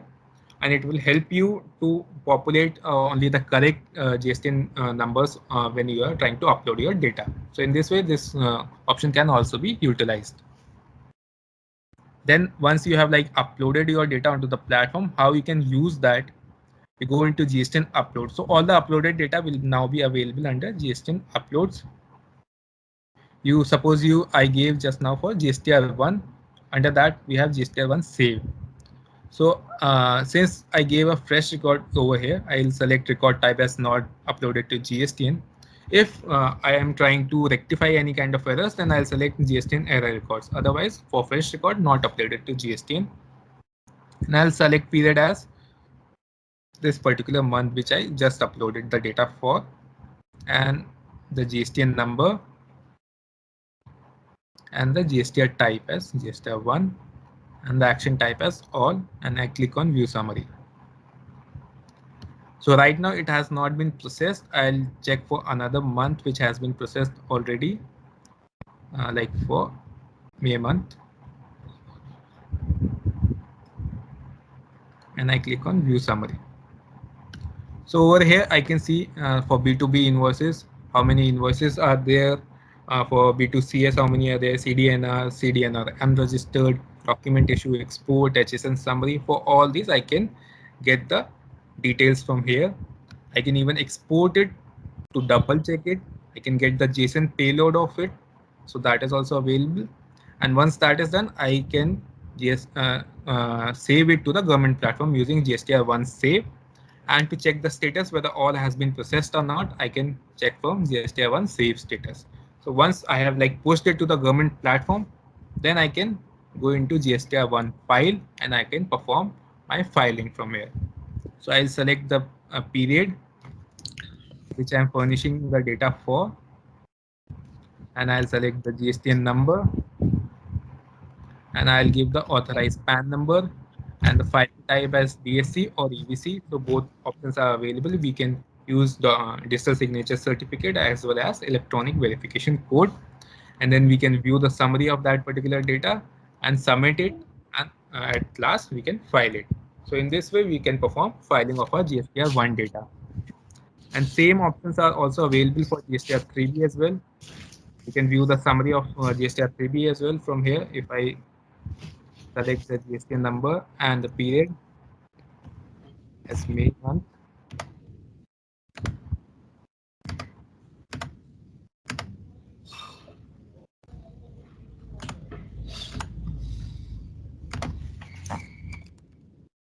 I have not uploaded data for GSTR3. Right now it is blank, but these options will be available to you. Tax on outward and reverse charge inward supplies, interstate supplies, eligible ITC, exempted nil and non-GST inward supplies, and interest and late fees. So all will be available. The one thing which is not available in the government portal, this format is same, but the copy paste option is not available in the government portal. We can over here copy paste any of the data anytime. So that is one thing, and we confirm on that, and we can give the details of our GSTR3B data as well. And similar options are available for GSTR 6, 8, and 9. And we can anytime view and delete any of our data which we have provided over here. We can select the record type as not uploaded to GSTN or uploaded to GSTN. If we like it is still in the safe status, then we can even delete some of the data from government side unless and until we have filed it. And we select the GSTN number, we select the GSTN type, and we view the summary of it, and we can delete it also if there are some mistake in our data. So this way we can utilize our GSTN filing process. Then coming to the downloads, we have the GSTN downloads option also available. We can view whether whatever data we have provided, whether it has been processed successfully or not onto the government side. We can download the report of that. It will be directly fetched from the GSTN itself, your GSTR 1 report, your 2A report, or 3B report, 6, 6A, 8, 9. You can view the track and filing status of all of that. Also, you can perform reconciliation on software. So reconciliation module is also available. For reconciliation, you upload your GSTR2 data. If you are performing GSTR2 versus 2A reconciliation, you give your GSTR2 data in GSTN uploads. You upload it using data upload, and you download your GSTR2A data from here. That will be available under GSTN downloads. Then you can move on to GSTN like reconciliation of your GSTR2 versus 2A. Move into reconciliation. So reconciliation can be performed on the basis of date as well as period. You select the invoice date or the period, whichever is feasible. Give the GSTN number, and you give the details of the period for which you want to perform the reconciliation for. Suppose if you want to perform for 6 months, you can select the names of the suppliers also, which you have already given in the supplier management. So this is all maintained in the backend. Whenever you are giving any supplier name, his email address, this will be utilized whenever you are performing reconciliation, because we have an option called supplier trigger, which will automatically trigger notification to your suppliers for all the missing invoices in GSTR2A data, all the mismatch invoices also. So we have dashboard for matched invoices, missing invoices in suppliers data, missing invoices in my data, and mismatch invoices as well. So this will be helpful for all the taxpayers whenever they are performing any kind of reconciliation. We have modules for invoice data correction as well, where you get to see a filter type that is known as on the basis of invoice number or invoice date or invoice number and date both. If these invoices are not matching on the basis of number, date, or number and date both, then we can automatically push these invoices into the matching section, because ultimately if the supplier has given some different serial number and we have given some different serial number, but the rest of the invoice details are same, then we can see that clearly these invoices are the same, and we can accept from GSTR2 to 2A. And in this way, the reconciliation, you can perform your invoice data correction also. And similar modules are present for GSTR 6 versus 6A, 3B versus 2A, your 3B versus 2A on the basis of supplier and vendor reconciliation. You can perform reconciliation based upon your GSTR 3B and your GSTR 1 and 2 both, and e-way bill versus your GSTR 1 and 2. So all that can be done in our reconciliation module. Then you can generate various kind of reports from our software. You can generate your GST invoice sales summary, your purchase summary, sales summary based upon your invoice type, your customer sales report, your supplier invoice register, your GSTR 3B report, your GSTR 9 report, your supplier compliance matrix, your supplier wise reconciliation reports, and how many API, if you are using the API module, how many API you have consumed, that you can view from here. If you are generating the invoices, then how many invoices you have generated, that you can view from API and invoice count. You can get your supplier wise GSTR2A report. We also have log and large log file section. So if you open that, in the log files, you get to see your 1 month data. For 1 month, what is your outward data, what was your inward data, what is your GSTR1 upload data, your amendment data, your GSTR1 summary data, and all those kind of reports for 1 month. But if you want to generate report for more than a 1 month period, or if I put it in a simpler way, we can give you reports up to 18 months in a single go, that you can download from the large log file section, and all those set of records or the reports are available over here, and you can use that to upload your or generate your reports. And then you can get your audit log as well. Whatever activity you are performing on the software, all of it gets recorded in the audit log, and your ITC report is also being generated from the same. Then you have the document download document section. So all the templates that are used on the software that are available in the download document section, like your GSTR 1 template, your GSTR 2 template, your customer template, your supplier template, your HSN template, GSTR 3B template, e-way bill, e-invoice, and various other templates like your GSTR 1 tally template, GSTR 2 tally template. So all that will be visible over here. And then various settings are also available so that you can also use on the software. So yeah, this was from my end as per the time permits also. I'll thank you for all the time that you gave me, and also to offer a thank you all to the members who have joined today. We would like to give 1 month of free trial of our GST and e-invoice platform to all the BCIC members and the non-members companies as well who attended the webinar today.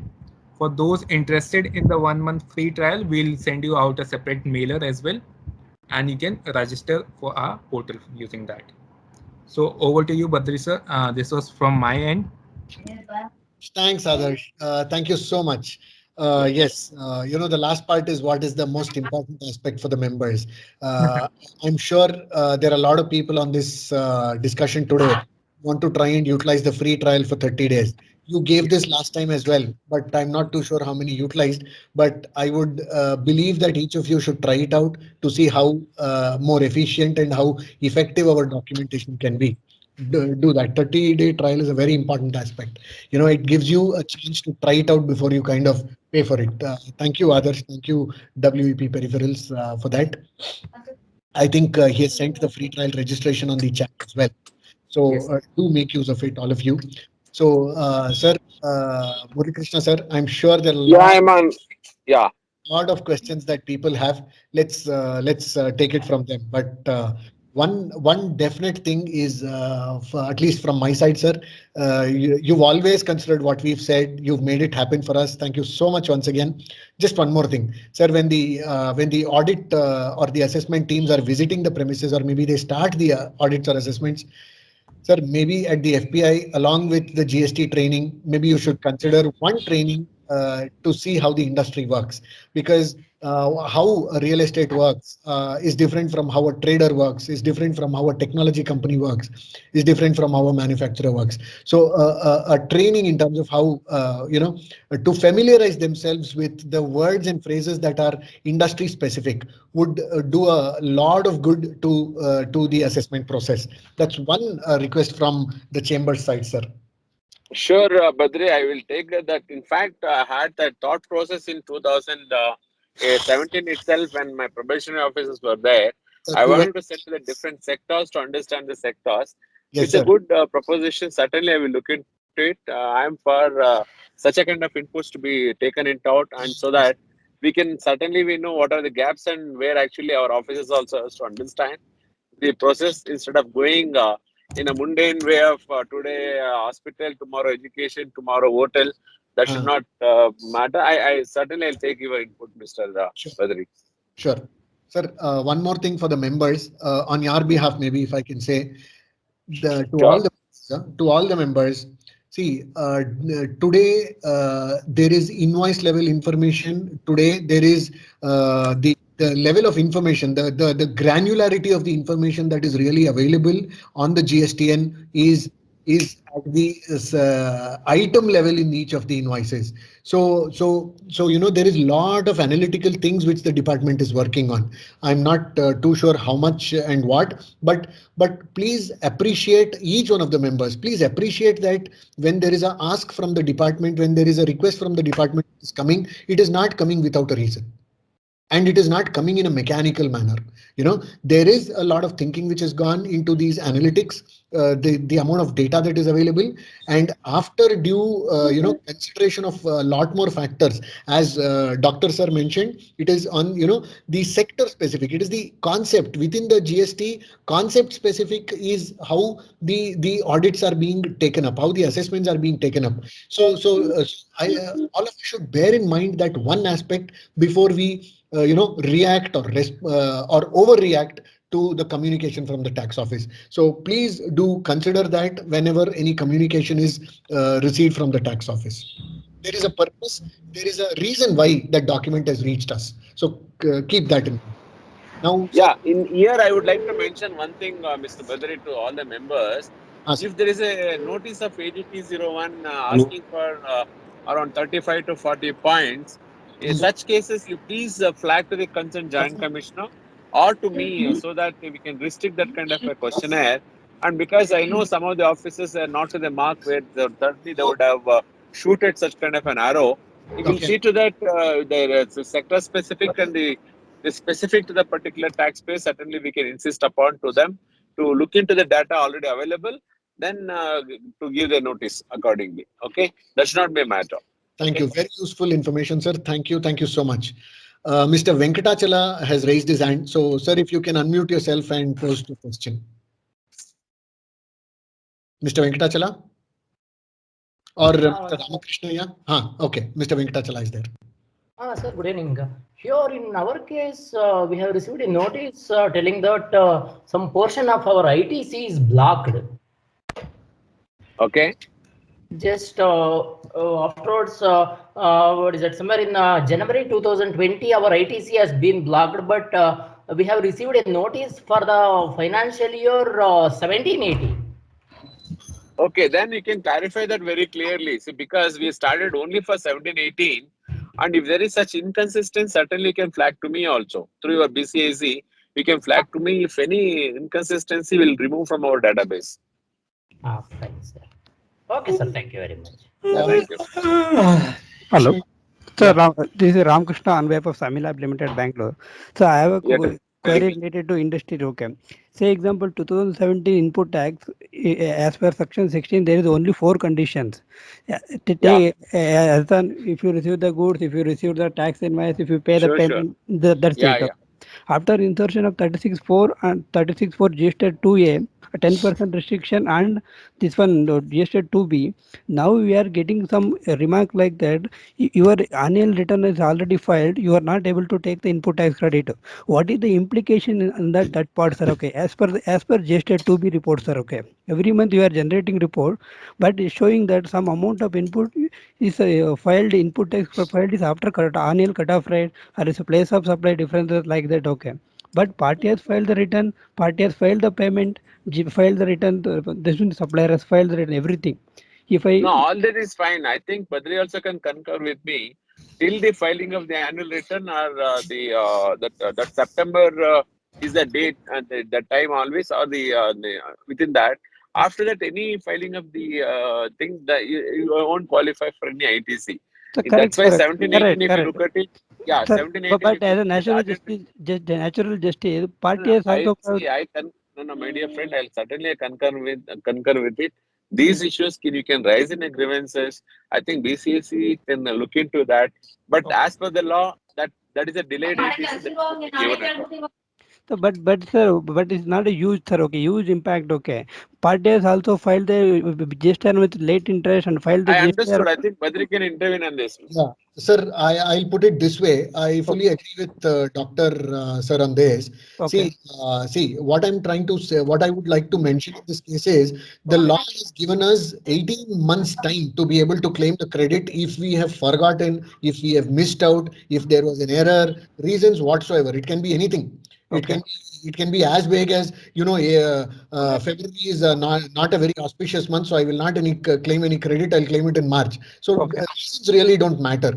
But we have time up to 30th September of the following. Correct, right? Sir. But my doubt is, I understood everything, sir. Okay, hello. I understood. I am also in the same fraternity what you are in chartered accountant, sir. Okay, I understood. Okay, but my question is, to who is in default position, sir? Whether I have to recover from the this one supplier? My question, sir. Okay, party is saying whether with whom you recover is not the question for us. For us, that particular. So as a export, sir, okay, whose default, sir, okay, they are telling 2000 GST 2A is started from 2019, not from 2017. Is valid point they are raising? No, 2A is there from the day one only. It's only for viewing purpose, but GST 2 is not there. GST 2A is there from the day one only. No. GST 2 is one minute. If I am not wrong, so GST 2A effective from provisional. Another Mr. I'll tell you, 2A is it's only a statement. It's a downloadable statement. As per for a view. Yeah, it's only for review. Nothing more than that. It doesn't qualify as any. It doesn't have a. Sir, I'll just add sanctity of law. I can put it around. Yeah, I'll just add to that, sir, with your doctor, sir. GSTR 1 is not a written, it's a statement. It's a statement. And it's like, if you're familiar with the income tax provision, sir, it is like your 26AS. Exactly, you just see what are the credits sitting in your account. You can't do anything with it except, if you believe it's yours, you can claim out of it. No. My question, sir, if GST 2B saying that this input is ineligible, yes, sir, there is a column called yes or no, input tax eligible or not, okay. If saying is no, what is the impact on that? I'm asking, sir, okay. I'll put it this way. You don't have to be worried about what the GSTR 2B says. You can claim the credit as long as you believe it is eligible, as long as you've satisfied all the 15 conditions to claim the input tax credit. Correct, sir, exactly. But my worry about that, okay, this is a 17 input they are filing now, okay, that's what, okay. Party is also not accepting that I have paid everything, complete everything, that's what, okay. Mostly everyone is facing nowadays after 2017, 21, everyone is facing this type of inputs. But there is one more condition in section 16. It says you and I as tax payers, or rather as claimants of the input tax credit, okay, unless it is reflected in the return. No, that is recently added, sir. Reflected in the return is the September of the following. Hello, 1 minute, sir. If I'm not wrong, that point is Finance Act 2021 is added, sir. Okay, recently. Sure, maybe but it's not there in 2017, na? Sure, sir. We'll give others also a chance. No. Once again, it was not there, but see that I think it is already our. Is it? I don't think it's prospective. It's a retrospective amendment, I think. Yes, sir. Sir, no, we'll but Finance Act is not accepted also, sir. Okay. Okay. Let us debate that later. But this is the condition. But if you want to claim the input tax after the annual return date is over, you are not eligible. Yes, that the law is very clear. I think that is enough and more time given under law. Yeah. Yuga Priyan has got a question. Yes, Yuga Priyan. Yuga Priyan or Mr. Nagendra, one of you. Sir, very good evening, sir. Yeah, good evening. Hello. Yeah, sir, now the GSTR 2A, based on that only we can take the input credit. See, whereas we have the invoices, but party is taken time to file after the due date. So we are facing this kind of situations like working capital issues for the management. So how can we go ahead about this? Sir? I think Badri should answer on this. Sir, I'll put it this way. Not that I'm supporting somebody, neither the taxpayer nor. So it doesn't matter. Let's have a discussion. Tell me. Yes, sir. It's an open discussion. I think the messaging from the government side is loud and clear, even from the time before GST was implemented. The government is very clear, saying it is going to support honest taxpayers. So as long as you and I are dealing with honest taxpayers, I don't think we'll have this trouble at all. This trouble, see, on one side, as industry, we asked for allowing quarterly returns instead of monthly, etc. Now, the same industry body, I am facing this question from a lot of members as well. It is impacting the working capital. So, if I have to put it this way, then we can't have the cake and eat it too. So I think it is important that all of us should look at the quality of the vendors we are dealing with. It is very important. There is one provision in the GST law which is called compliance rating system. Fine. Still, it is not enabled. Yes, sir. It is not enabled. It is not enabled. But in fact, I don't I don't let an opportunity go without mentioning this. I think each of you as buyers, as claimants of input tax credit, doesn't matter if the government has not implemented. We can implement it for ourselves. Start rating the vendors. Look at what kind of vendors we are dealing with. Fine. I will give you few more arguments, Yugapriyan, as to why some conditions imposed under the GST law for claiming input tax credit are, are draconian, are very tough, and it is not possible. Yeah, just I want to add on here, Mr. Whoever the person was question asked. Say when we had a VAT regime, it was a very closed network within the state of Karnataka. We had even at that time we knew how much of fraudsters we had and a crores of fraud we had. Yes, Now sir. it's Yes, a sir. pan-India basis. Please remember, it's a pan-India. You have to claim, you have to give the input tax even if the supplier is there in Uttar Pradesh or in some other part of the country. You please, unless until that's the reason these kind of 4 kind of restrictions are there.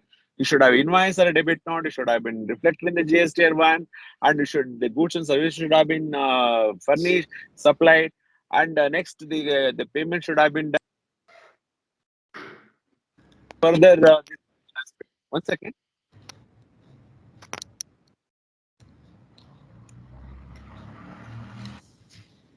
Yeah, Yugapriyan, while Dr. Sir has taken that break, I think he's to call us something. Don't get discouraged. Okay. No, it's not a disgrace, sir. See, I talk about the working capital issues of the management, nothing else. It is very important here. It is very important. We look at the quality of the vendors that we are dealing with. Input tax is a very important aspect as far as GST is concerned, and we should learn to manage it very, very well. Yes, sir. Yes, sir. So, and I have one more question. I think I'm sorry to ask this. Are there any possibility that transfer may be enabled again from the government, sir? Is it possible from the government? I'm sorry. No. There is nothing to feel sorry. Let's wait for doctor. Maybe give him 10 seconds. He'll come. I frankly don't. I don't know how to answer your question. Let me put it this way.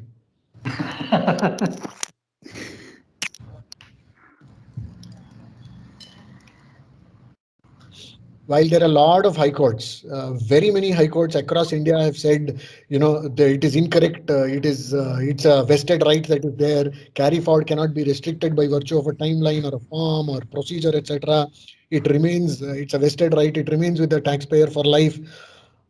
Be that as it may, the law gave us some time even to rectify, even to revise. After that, even to furnish the difficult beyond the timelines it opened.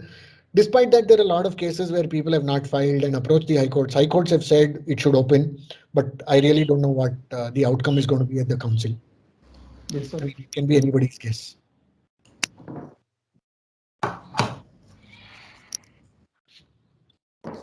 In the meanwhile, Adarsh, okay, one second.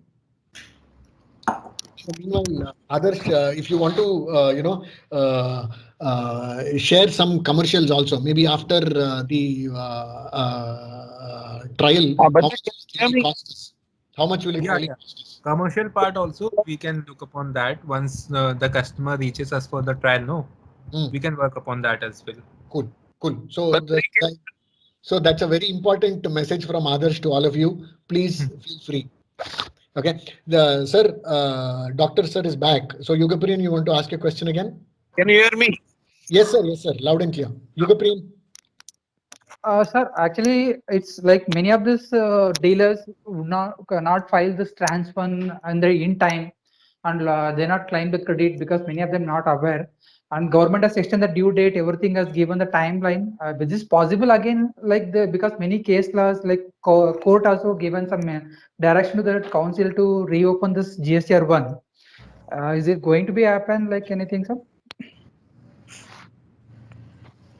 See, I'm being the nodal officer also for all that activity.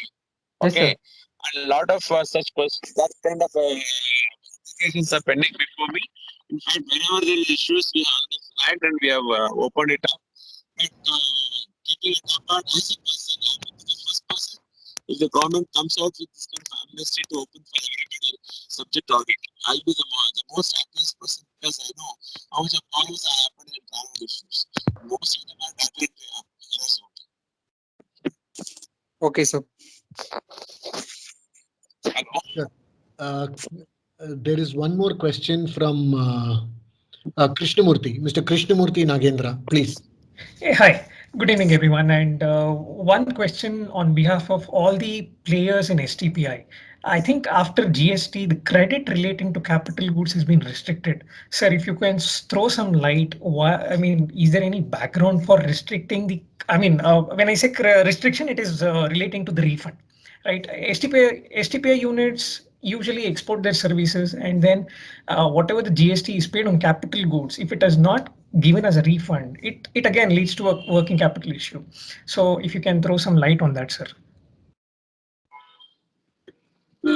I think the refunds have been properly given only because of some amendment and somewhere because of some capital goods restrictions are there. Except that, I think refunds have been happening. Yes, sir. I mean, refunds are happening. No issues on that. But I mean, when it comes to the capital goods, it has been restricted. Why so? It should not be there, right?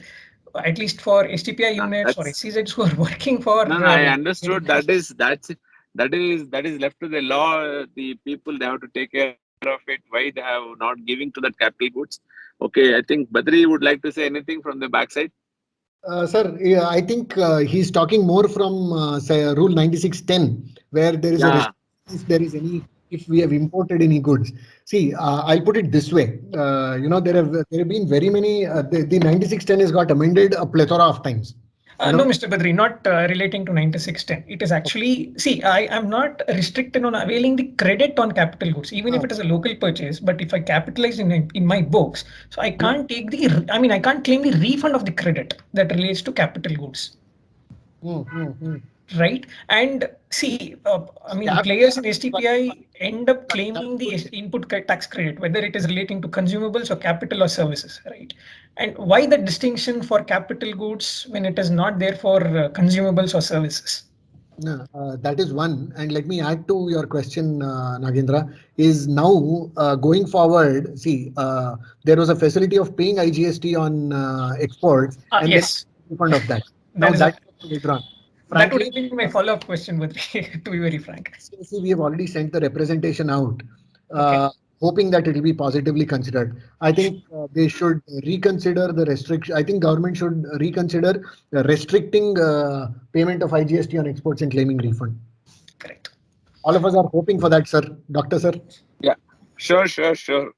If you ask me personally, no. I just to put a note, if you ask me personally, we should not have any such restrictions at all. Yes, sir. Even under section 16 or 17, if you look at it, there are so much of restrictions. They shouldn't have been, but the law, the policymakers have thought so. Let us see the next phase of reforms. I think many things may get sorted out. Sure, sir. That helps. And if time permits, there's one more small question. Yes, please, when we file the refund application and then some credits are rejected, right? And it is not credited back to the electronic credit ledger, and then we will have to follow up with the field officers. If some directives can be issued to, in general, saying that, I mean, once the refund is rejected and if the company is not appealing against the rejection, it should be immediately credited back. I mean, like something like provisional refund. I understood. I got your point. Yeah. Whatever the rejections happen should be credited back. Am I right? Correct. Yes. I will look into that. What is the process flow problem in that? And I don't think the law will come in the way. Badri, I don't think law will come in the way. Sir, it's only a technical issue, I think. Yes, sir. I think the law says it should be done in that way. Yeah, law says that done in that way. I think technicalities might have been not enabled. Badri, do one thing. Tomorrow, remind me this particular point. Let me discuss with my team. What is the issue in that? Okay. Nagendra, if you can just send out a mail to BCIC, I will take it up with doctor tomorrow. Sure, sir. A brief email, that will be very helpful. Definitely. Sir, just two more questions on the have been posted also. One is State Department is not sanctioning the refund of TDS or TCS, which is accumulating in cash ledger. Sir, any light on that? No, that we are doing it already. I think initially we had that kind of holding it back, and for own reason. Personally, if you ask me, it should not have been given. But at the general level, everyone taken a conscious decisions, and we are giving it, and we are flagging for audit such cases. Any delay in any such cases, you people can approach me. I will look into that. I'll instruct the concerned GST officer. Sure. I think whoever has posted that question. Sir, one more before we go to Mr. Nagaraj and Mr. Venkatachala. Sir, in the first year, what I read here is in the first year of GST implementation, because it was a transition from about 4 or 5 laws which is subsumed into major laws which subsumed into GST. There was a press release also government had mentioned saying, we'll be liberal in while auditing or assessment. Sir, any light on that? Any comments on that, sir? No. In there was a leniency for 1 or 2 years pertaining to enforcement. Coming to audit, I don't think there'll be leniency. I feel so, because during that compliance level, enough leniency has been given. No. Assessments which are happening now are for 17-18. That was the point. No, understood. See, the question is that the enforcement itself was not there for 17-18, 18-19, if I can recollect. It's only we are following it of the non-filers and such things, not detailed inspections and all that. That itself is a big leniency the government has given. And not coming to the aspect of not reporting, under-reporting or excess claim, such things, I don't think there'll be any leniency, because enough the time has been given for filing of the returns, and even annual returns were extended for a long time. And lot of GST1 extension also has been given. With that sense, as of now, I don't think so. Any future, let us see the association, if they take it up, they may happen. Oh, sure, sir. Sure, got that. Mr. Venkatachala? Sir, I have a query with respect to refund of IGST on export of services. Here we are receiving the refunds almost after more than 2 months. That should not happen, because within 60 days that has to happen. Any such specific cases where actually the delay is happening, you please flag to me, my dear. Okay, sir. Thank you very much. Okay. One more person had a question. I think he lowered his hand. Anybody with more questions, please feel free to unmute yourself. Sir, we have Hanish also on the discussion today, sir. Hanish, do you have any questions? Hello, sir. Yeah, tell me, Anish. Sir, one question I have. This e-way bill appeals which have been filed now, sir. Not many hearings are happening on those, sir. So anything on that thing, sir? E-way bill appeals? It's not happening. I have to instruct them. Let me look into it. You can, Anish, you know me, can flag to me which division. I'll certainly instruct them to take up the appeal immediately. Okay. Thank you, sir. And meanwhile, we are also working on online appeal processes. Once that comes into picture, I think this kind of delay can be avoided. Perfect, sir. Thank you. Thank you very much. Yeah, tell me. Sir, I think we had briefly crossed 100 people we had briefly touched 100 people. So that itself shows the interest, and more than anything else, it is Dr. Murli Krishna who's speaking. So he's our very own, the go-to man for everything in GST as far as the state is concerned. Thank you, Badri, for such a faith on me. Let me do what best I can do as long as I'm there. Thank you so much, sir. Thank you. Prithvi and Rupa, I think that is it with the questions. Over to you now. Thank you, Badri, sir. This is a wonderful session that you chaired, and then this has been the 10th session of the committee. Great going, Badri, under your leadership. I'd also like to thank Dr. Murli Krishna for sparing his time and sharing us a lot of insights and what is the expectation from the tax office to our members, and definitely we'll look into it and take it forward. Also thank Adarsh Singh for his bringing out his the data, how it can be extracted for verification in the tax office. It was also wonderful. It was really wonderful, and we also like to thank all the participants for joining for the late evening, and being 6:30 already, people are still there logging in. As a token of appreciation from the chamber, we would like to give a virtual memento to the chief guest. So what we'll do, sir, we'll ensure that it reaches your office. Yeah. Not a problem. Okay. Yeah. Thank you. Yeah, thank you very much. Thank you, sir. Thank you so much. It was very informative and very nice interacting with you, sir. I hope I did my best of my knowledge and belief. Thank you. It's a wonderful session. Thank you so much. Thank you. Thank you, sir. Once again, sir. Thank you. Thank you.